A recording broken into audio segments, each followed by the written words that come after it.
রাধে কৃষ্ণ বন্ধুরা, কেমন আছেন আপনারা? আশা করি সবাই ভালো আছেন। আজকে আবার একটা নতুন ভিডিও নিয়ে হাজির হয়ে গেছি। ভিডিওটি শেষ অবধি দেখার অনুরোধ রইল। আজকের গল্প বিভূতিভূষণ বন্দ্যোপাধ্যায়ের উপেক্ষিতা। আজকে গল্পের দ্বিতীয় পর্ব। আমার মাঠের ধারে তাল বাগানটার পাখিগুলো রোজই সকাল বিকেল ডাকে। একটা কি পাখি তার সুর হাত থেকে ধাপে ধাপে তুলে একেবারে পঞ্চমে চড়িয়ে আনে। মন যেদিন ভারী থাকে সেদিন সে সুরের উদাস মাধুর্য প্রাণের মধ্যে কোনো সাড়া দেয় না। আজ দেখলুম পাখিটার গানের সুরের স্তরে স্তরে হৃদয়টা কেমন লঘু থেকে লঘুতর হয়ে উঠছে।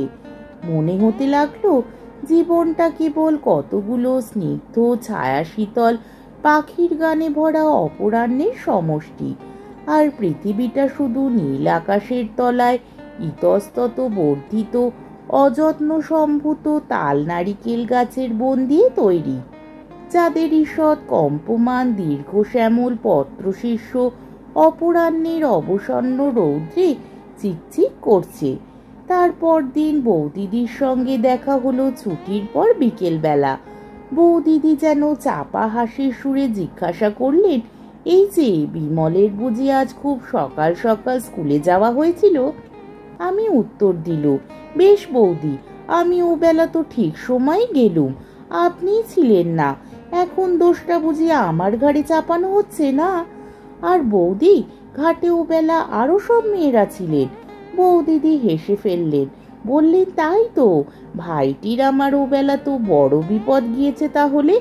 আমার একটু লজ্জা হলো, ভালো করে জবাব দিতে না পেরে বললুম, তা নয় বৌদি, আমি এখানে অপরিচিত, পাড়ার মধ্যে দিয়ে পথ, পাছে কেউ কিছু মনে করে।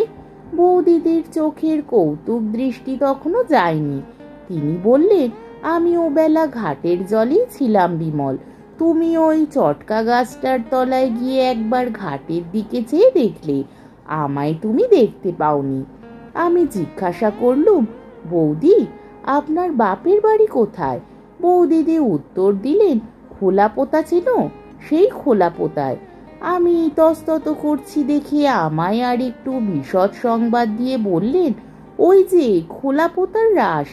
বৌদিদির হাসি ভরা দৃষ্টি যেন একটু গর্ব মিশ্রিত হয়ে উঠল। কিন্তু বলা আবশ্যক যে খোলাপোতা বলে কোনো গ্রামের নাম এই অবধি আমি শুনিনি।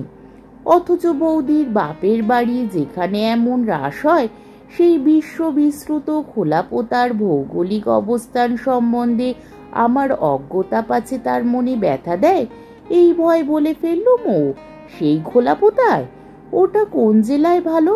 বৌদিদি কাছ থেকে সাহায্য পাবার প্রত্যাশা করেছিলাম, কিন্তু দেখলুম তিনি সে বিষয় নির্বিকার। তার হাসি ভরা সরল মুখখানির দিকে চেয়ে আমার করুণা হলো। এই সমস্ত জটিল ভৌগোলিক তত্ত্বের মীমাংসা নিয়ে তাকে পীড়িত করতে আর আমার মন সরল না। বললুম, আচ্ছা বৌদি, আসি তাহলে। বৌদিদি তাড়াতাড়ি ঘোড়ার মুখ থেকে কলার পাতা মোড়া কিবার করলেন, সেইটে আমার হাতে দিয়ে বললেন, কাল চাপড়া ষষ্ঠীর জন্য ক্ষীরের পুতুল তৈরি করেছিলাম, আর গোটা কতক কলার বড়া আছে, বাসায় গিয়ে খেও। 4-5 দিন জ্বর ভোগের পর একদিন পথ্য পেয়ে স্কুলে যাচ্ছি, বৌদির সঙ্গে দেখা। আমায় আসতে দেখে বৌদিদি উৎসুক দৃষ্টিতে অনেক দূর থেকে আমার দিকে চেয়েছিলেন। নিকটে যেতে জিজ্ঞাসা করলেন, এ কি বিমল, এখন মুখ শুকনো কেন? বললুম, জ্বর হয়েছিল বৌদিদি। বৌদিদি উদ্বেগের সুরে বললেন, ও তাই তুমি 4-5 দিন আসনি বটে।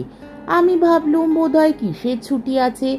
আহা, তাই তো, বড্ড রোগা হয়ে গিয়েছ যে বিমল। তার চোখের দৃষ্টিতে একটা সত্যিকারের ব্যথা মিশ্রিত স্নেহের আত্মপ্রকাশ বেশ বুঝতে পেরে মনের মধ্যে একটা নিবিড় আনন্দ পেলুম। হেসে বললুম, যে দেশ আপনাদের বৌদি, একবার অতিথি হলে আপ্যায়নের চোটে একেবারে অস্থির করে তুলবে।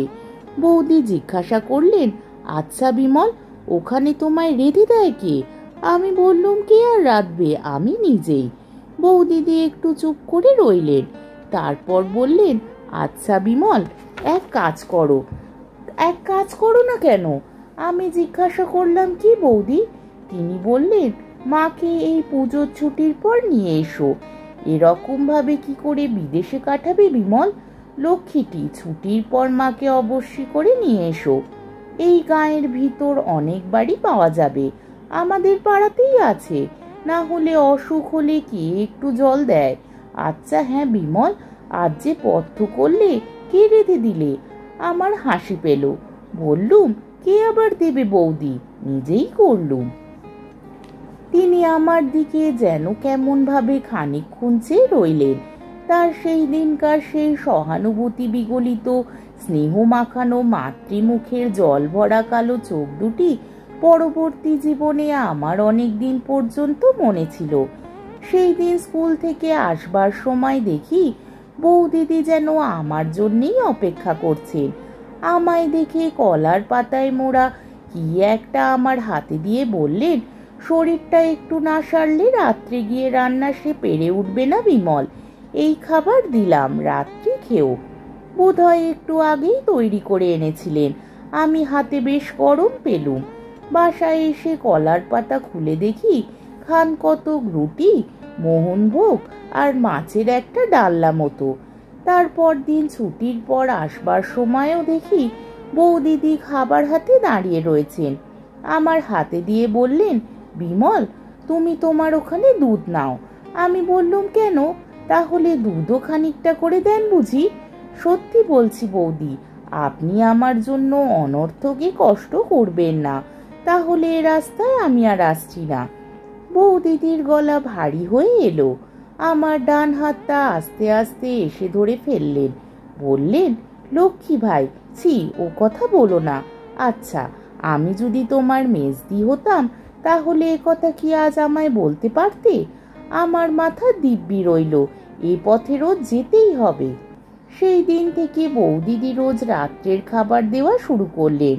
7-8 দিন পরে রুটির বদলে কোনোদিন লুচি, কোনোদিন পরোটা দেখা দিতে লাগলো। তার সে আগ্রহ ভরা মুখের দিকে চেয়ে আমি তার শেষে হোক স্নেহের দান ঠিক অস্বীকার করতে পারতুম না। অথচ এই ভেবে অস্বস্তি বোধ করতুম যে আমার এই নিত্য খাবার জোগাতে না জানি বৌদিদিকে কত অসুবিধাই পোহাতে হচ্ছে। তারপরে আশ্বিন মাসের শেষে পুজোর ছুটি এসে পড়াতে আমি নিষ্কৃতি পেলুম। সমস্ত পুজোর ছুটিটা কি নিবিড় আনন্দেই কাটল সেবার। আমার আকাশ বাতাস যেন রাত দিন আফিমের রঙিন ধুমে আচ্ছন্ন থাকত।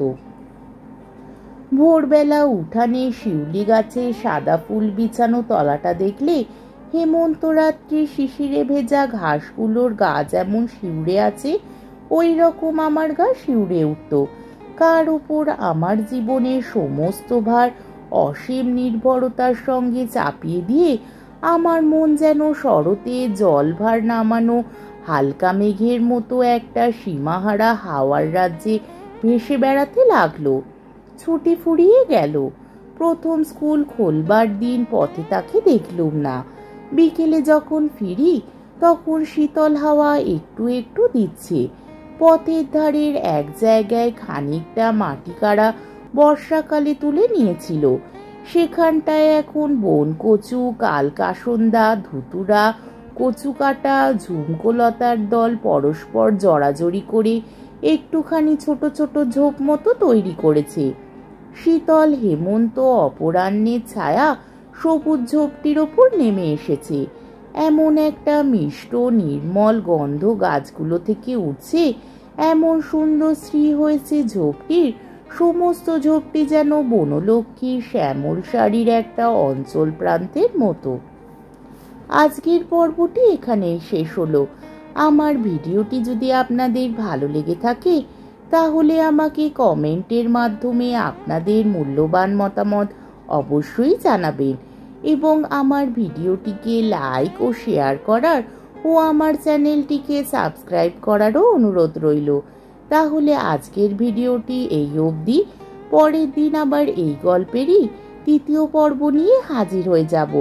ততক্ষণ পর্যন্ত আপনারা সবাই ভালো থাকবেন, সুস্থ থাকবেন, সাবধানে থাকবেন এবং আমার ভিডিওটি দেখতে থাকবেন। তাহলে আজকে আসি, রাধে কৃষ্ণ।